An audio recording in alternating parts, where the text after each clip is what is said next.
तुझी आई बोलते की मी लक्ष देत नाही. उद्या सकाळी 7 वाजता मी उठेन.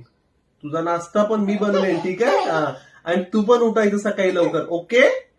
आणि मी तुला नाश्ता मग खाऊ पण घालेन. हा हा.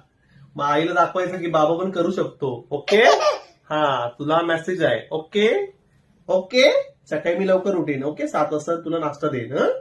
तर तू पण उठायचं. हा, पप्पी दे. पप्पी दे मग. आ